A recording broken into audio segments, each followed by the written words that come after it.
So it's a term they use here in the South where I live in the United States. When somebody aggravates you, they get on your last nerve, become a pain in the butt. You might say, you're cooking my grits. And that's exactly the case when it comes to the president of Russia, Vladimir Putin, and the president of the United States, POTUS 45, turned 47, Donald J. Trump. You might say Trump has been patient with Putin. Not so the case with Zelensky, pictured there, the president of Ukraine. The Ukrainians have fought valiantly in a war against the Ruskies that started on this guy's watch. His handlers' watch. I'm talking about Sleepy Joe, a.k.a. the big guy, a.k.a. Brandon, a.k.a. POTUS 46, the worst ever in United States history, Joe Biden. Would have never happened on Trump's watch. It didn't. He held Putin in check. But Putin has certainly ruled the roost, and now he's pushing his luck with Trump, who's starting to lose his patience. Today at the White House, Mark Rutte, the former president of the Netherlands, now the commander-in-chief, essentially the head guy at NATO, met with POTUS 47, and they discussed several topics today, big ones regarding Russia. Look at this headline by the New York Post. Says it all, basically. Trump vows billions of dollars in weapons for Ukraine, secondary tariffs on Russia. If no peace in 50 days, in other words, Trump is about to drop the hammer on Putin. He's worked his last nerve. And Trump talked about the tariffs, the secondary tariffs today with the media at the White House. Take a look and listen. As you know, we've spent $350 billion approximately on this war with Russia and Ukraine, and would like to see it end. It wasn't my war, it was Biden's war. It's not my war. I'm trying to get you out of it. And we want to see it end. And I'm disappointed in President Putin because I thought we would have had a deal 2 months ago, but it doesn't seem to get there. So based on that, we're going to be doing secondary tariffs if we don't have a deal in 50 days. It's very simple. And they'll be at 100%. And that's the way it is. That can be more simple. It's just the way it is. I hope we don't have to do it. So there you have it from President Trump. Clip number 1, talking about the tariffs. Clip number 2, queued up for you right now. I'm going to play it.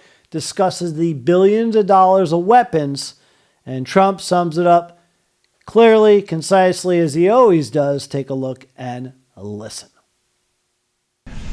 So in a nutshell, we're going to make top-of-the-line weapons, and they'll be sent to NATO. NATO may choose to have certain of them sent to other countries where we can get a little additional speed, where the country will release something and it'll be mostly in the form of a replacement.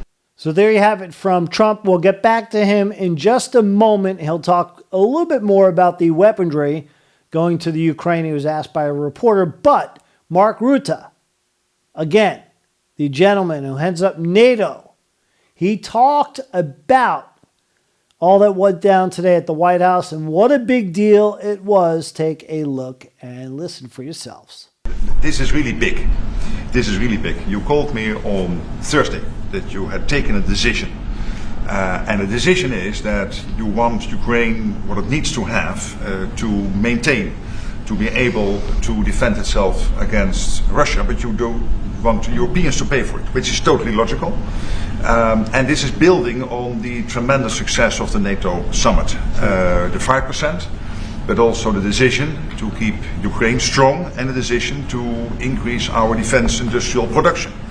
So based on that, that was Europe stepping up. This is again Europeans stepping up. So I've been in contact with many countries. I can tell you that at this moment, Germany massively, but also Finland and Denmark and Sweden and Norway, the United Kingdom, the Netherlands, Canada. They all want to be part of this, and this is only the first wave. There will be more. So what we will do is work through the NATO systems to make sure that we know what Ukrainians need, so that we can make packages. Of course, in a way, we discussed it this morning with Pete Hegseth at the Pentagon, in a way that, of course, the US will keep on its stockpiles necessary to defend this country. That's absolutely clear. But it will mean that Ukraine can get its hands on really massive numbers of military equipment, both for air defense, but also missiles, ammunition, etc., etc. So if I was Vladimir Putin today and hear you speaking about what you are planning to do in 50 days, and this announcement, I would reconsider whether I should not take negotiations about Ukraine more seriously than I was doing at the moment, if I was Vladimir Putin. But when I'm Ukraine, I think this is really great news for them. So I really want to thank you for that. So again, the NATO boss, what do I get out of that? It's a whole new NATO. They're alive and well. There's a great vibe. There's cohesiveness and collaboration between the vision President Trump has and the alignment that NATO has as a whole. All the countries just about are paying their fair share. They kicked it up from 2% to 5%. There's money flowing. There are weapons flowing. They're organized. There's a mission critical here. And they're all on the same page. That is to have peace between Russia and the Ukraine and to paint the bully, Putin, into the corner. And allow that peace to not only flourish between these two countries, but throughout Europe. So they're going to kick things up a notch. Now, Trump was asked by the reporters exactly what type of weapons are going over to Ukraine. What's all involved? Take a look and listen again to the commander-in-chief. Yeah, please. Will these be Patriot missiles specifically or Patriot batteries that you're planning? Everything. It's everything. It's Patriots. It's all of them. It's a full complement with the batteries. Yeah. When do you expect them to arrive in Ukraine? Well, we're going to have some come very soon, within days, actually, because a couple of the countries that have Patriots are going to swap over and will replace the Patriots with the ones they have. And again, the U.S., basically, along with NATO, they're going to throw the whole kitchen sink at Putin and Russia, including the Patriots.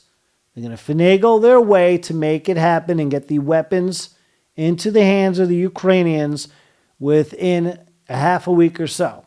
5 days, says Trump. Now, here's a final soundbite I want to play for you. It's an interesting one. Some influence laid upon the commander-in-chief by FLOTUS 47, Melania Trump, the First Lady. You think Putin is cooking Trump's grits? Well, it's the same case when it comes to the First Lady. Take a look and listen one more time to President Trump as he lays it all out. Here's the commander-in-chief. I speak to him a lot about getting this thing done. And I always hang up and say, well, that was a nice phone call. And then missiles are launched into Kiev or some other city. And I said, it's strange. And after that happens 3 or 4 times, you say, the talk doesn't mean anything. My conversations with him are always very pleasant. I say, isn't that a very lovely conversation? And then the missiles go off that night. I go home, I tell the First Lady, I spoke to Vladimir today. We had a wonderful conversation. She said, oh, really? Another city was just hit. So it's like, look, he's, I don't want to say he's an assassin, but he's a tough guy. It's been proven over the years. He's fooled a lot of people. He fooled Bush. He fooled a lot of people. He fooled Clinton, Bush, Obama, Biden. He didn't fool me.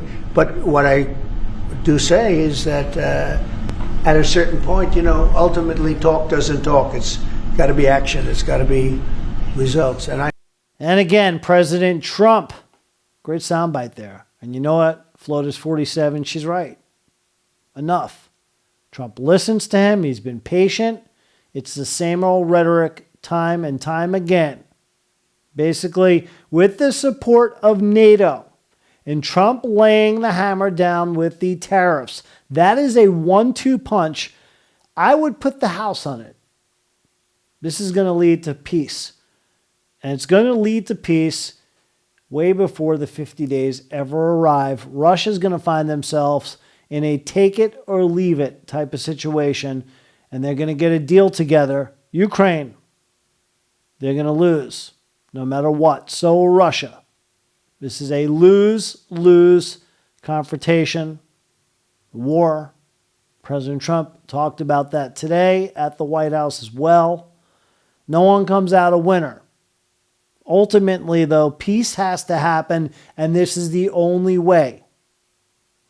We shall see, because in the end, like everything, especially in today's world, time will tell.